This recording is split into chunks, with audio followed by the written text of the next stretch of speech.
Hey YouTube, and welcome back to Diva Styles. In this video, I pretty much just want to show you guys what the template looks like that I gave out for the Reese's cup.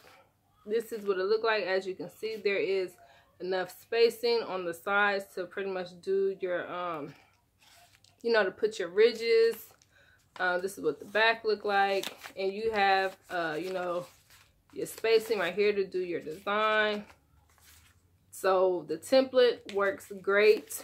I'm going to go ahead and now I just assembled this using just some regular glue stick, and as you can see, it is holding pretty good. I'm just going to go ahead and take it apart so you can see pretty much how I did that.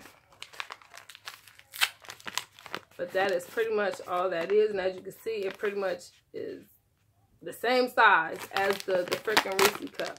And this is for the 2-pack, 1.5 ounce pack.